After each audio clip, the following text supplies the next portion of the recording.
Bonsoir à tous et bienvenue, regardons ensemble les titres de l'actualité de ce dimanche.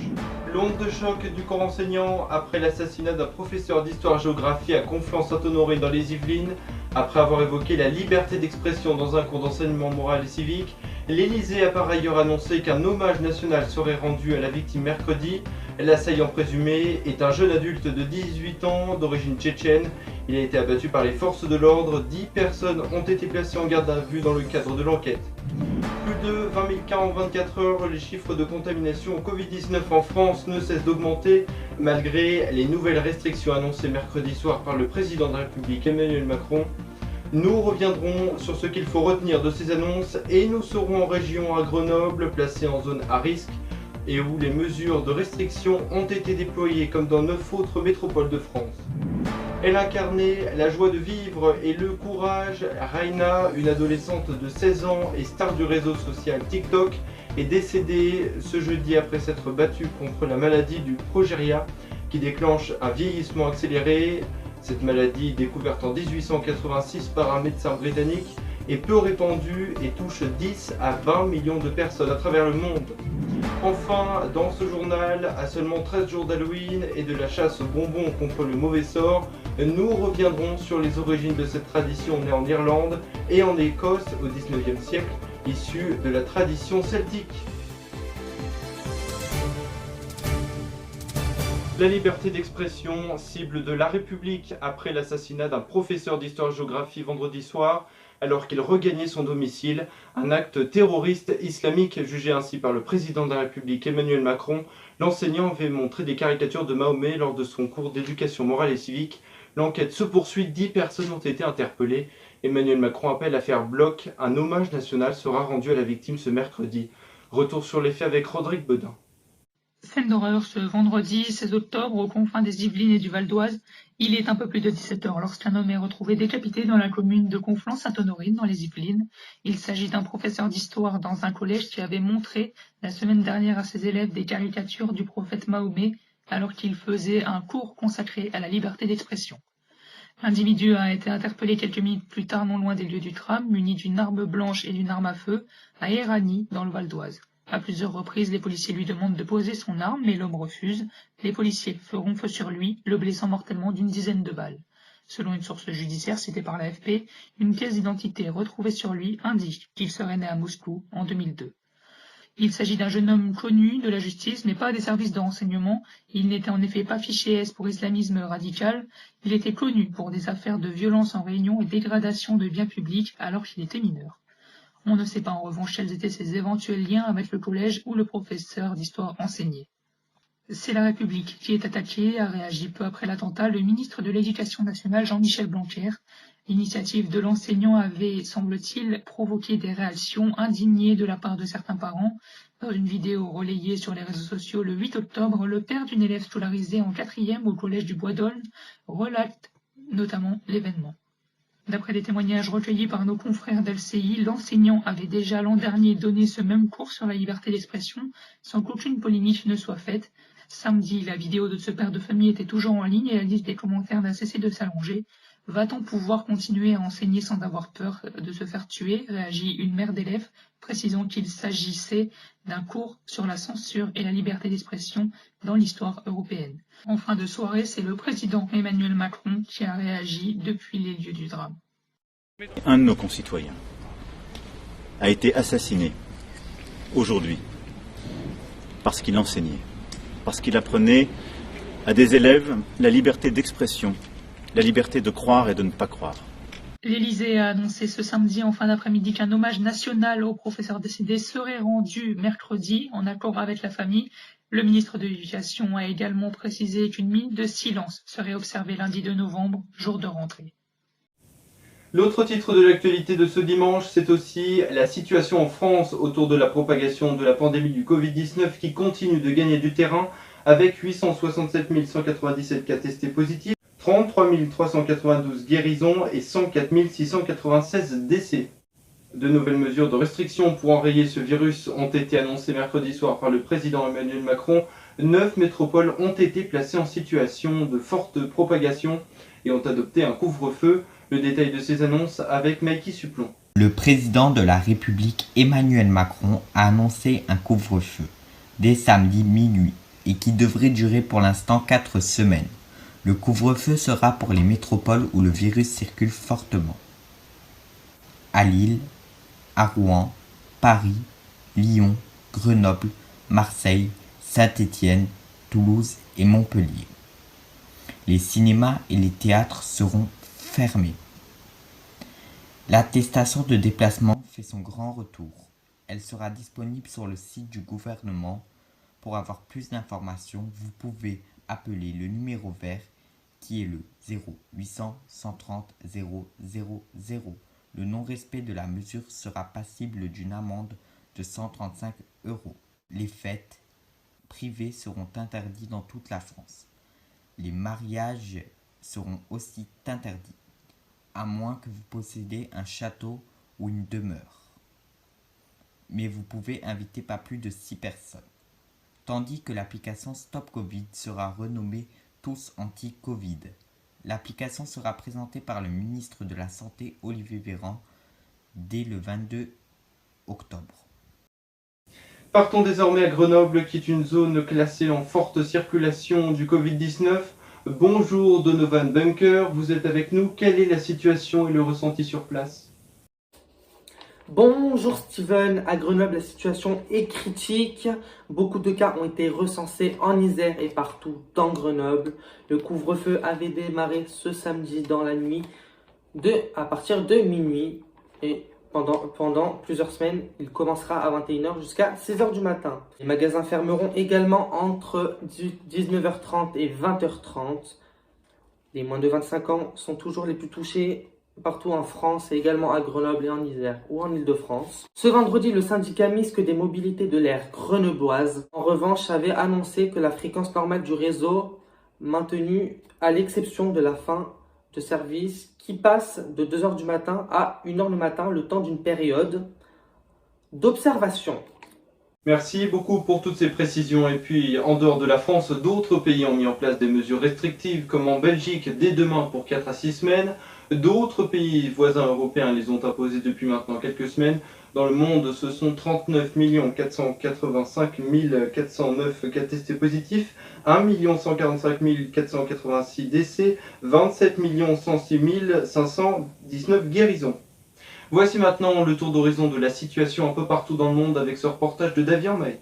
Paris, sa région et 8 autres métropoles ont vécu une dernière soirée avant l'entrée en vigueur des couvre-feux pour endiguer la seconde vague de l'épidémie en France et éviter une saturation des hôpitaux, notamment dans les services de réanimation.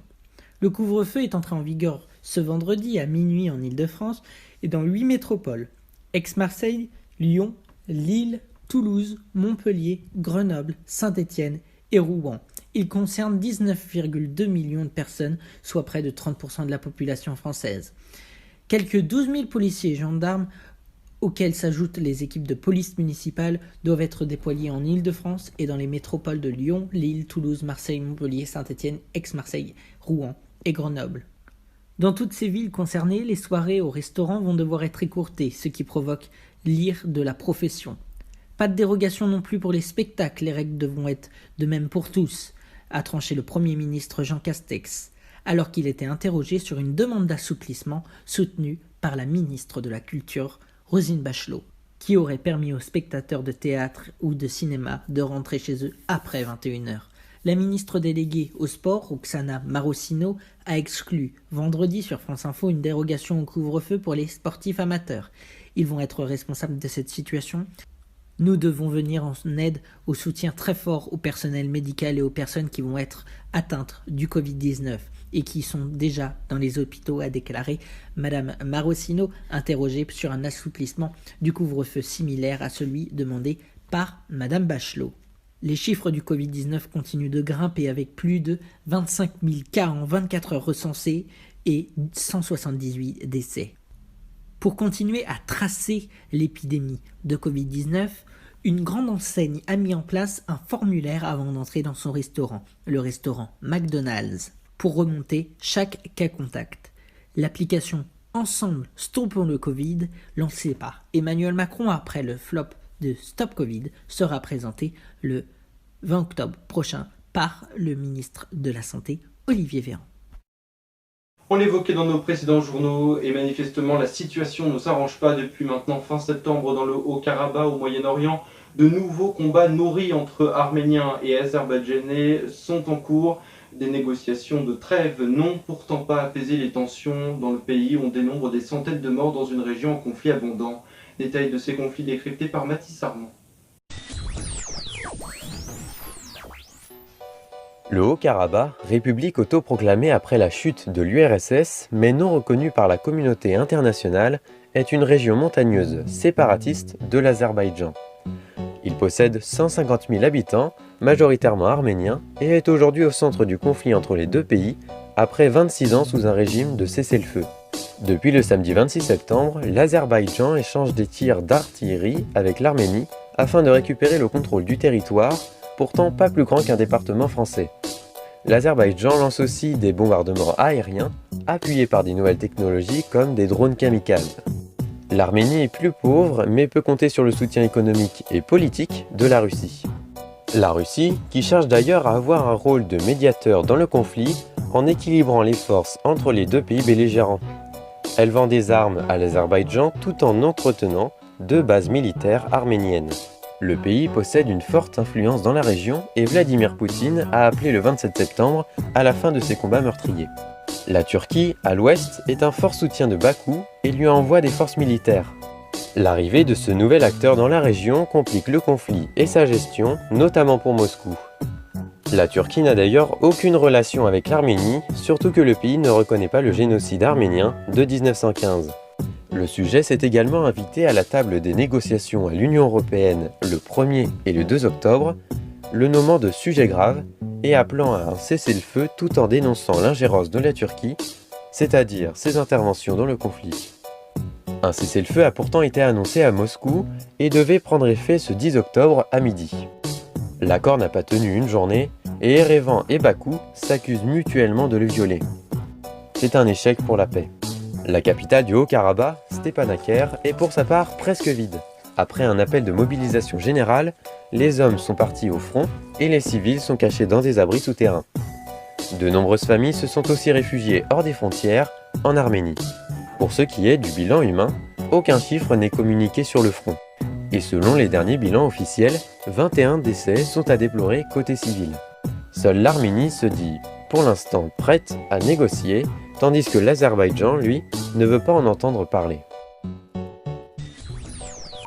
J-13, avant la fameuse chasse aux bonbons tant aimée par les enfants et qui risque d'être compromise cette année, Halloween, une tradition celtique née il y a près de 2000 ans et remasterisée telle que nous la connaissons aujourd'hui depuis le 19e siècle.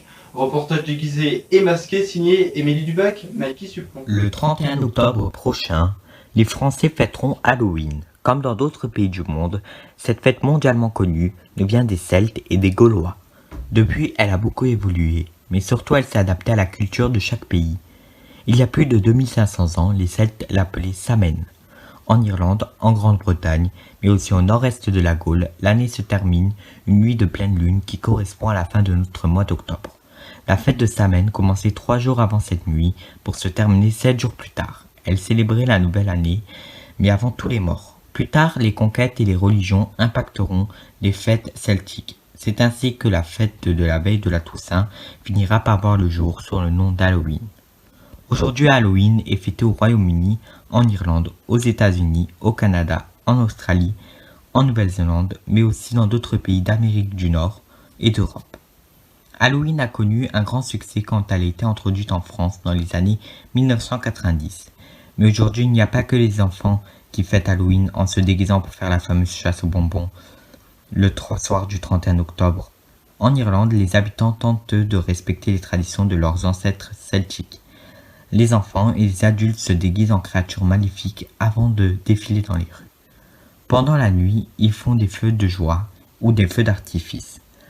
À Hawaï, comme dans beaucoup de pays d'anglo-saxons, Halloween est fêté très importante. De nombreuses animations terrifiantes sont organisées pour l'occasion.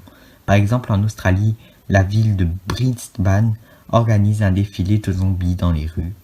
Et à Londres, il est possible de visiter des lieux réputés pour être hantés. Halloween est une fête sombre, qui fait peur et qui est terrifiant, mais d'autres pays du monde fêtent les morts de façon beaucoup plus joyeuse et colorée. Dans le prochain JT, nous parlerons donc de ces derniers. Bon allez, on sans doute difficile de résister à la tentation des bonbons pour nos reporters. Cet après-midi, le ciel sera lui dans l'ensemble dégagé avec un léger voile nuageux de la façade atlantique jusqu'aux côtes de la Manche. Quelques averses sont à prévoir à Lille et à l'arrière ce sera du grand soleil. Les températures elles seront de saison comprises entre 10 degrés pour Gap à 17 degrés pour Bastia, mais ce ne sera pas le maximum. 12 degrés à Dijon, 16 au Mans, le maximum sera donc atteint à Perpignan avec 21 degrés.